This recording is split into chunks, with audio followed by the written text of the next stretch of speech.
the battle between me, myself and I.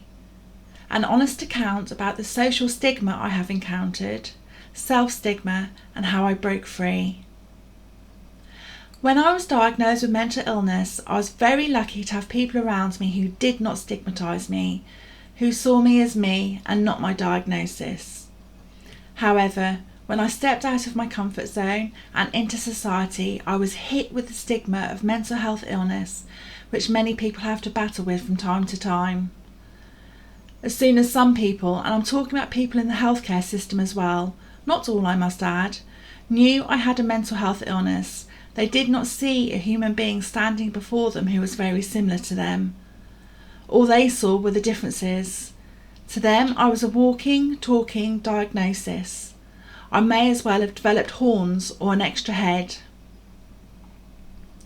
As soon as they're aware of my diagnoses, which is bipolar disorder, emotional unstable personality disorder and anxiety, wow, didn't it really bring out their true colours very quickly. These people like to wave their nose in the air and look down at me. They are very fond of pointing out all of my faults but not accept their own. It seemed to me they thought my diagnoses could give them free range to speak to me and treat me how they wanted to. As if I were wearing the crazy badge and they were waving the sanity flag right in front of me with pride. Over time, I became aware of certain media hype sensationalising and stigmatising many mental health issues, drip feeding the public ignorant, damaging views on subjects they knew very little about, which only added fuel to the fire in the world of stigma and discrimination. Day by day, month by month, I was becoming conditioned by some people's opinions.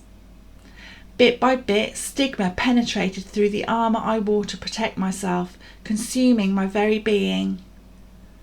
I started to believe some people's opinions of me. I saw myself as a mental health diagnosis, forgetting who I really was. I believed I was weak. I believed I was a second-class citizen. But most damaging of all, I did not think I was important. I did not believe I mattered. The battle against society's perception of mental illness turned into a battle between me, myself, and I. What I had done is turn the stigma I had encountered in on myself. For years I fought the battle within, trying not to let stigma control the way I saw myself. Sometimes I won, and sometimes I lost. Even though I did receive compliments and kindness from many wonderful people in my life, I couldn't feel it in my heart as I was lost. I scrabbled around in the darkness with no way out for quite some time, looking for someone to turn on the light so I could see myself clearly again.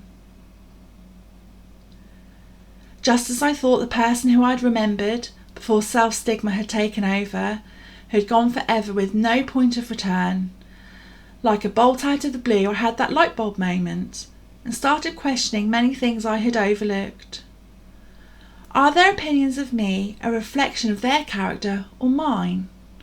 Do they really know what they're talking about, or are they in fact ignorant?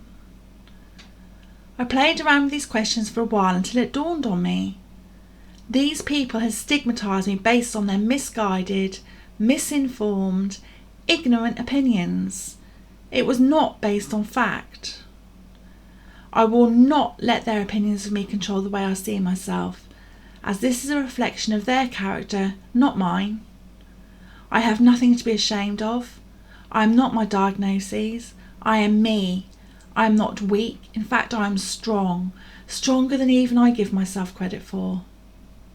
If some people like me, great. If not, oh well, that's just too bad. I can safely say I have won the battle between me, myself, and I, as I do not turn stigma inwards. I have left their opinions where they belong, and that certainly isn't with me.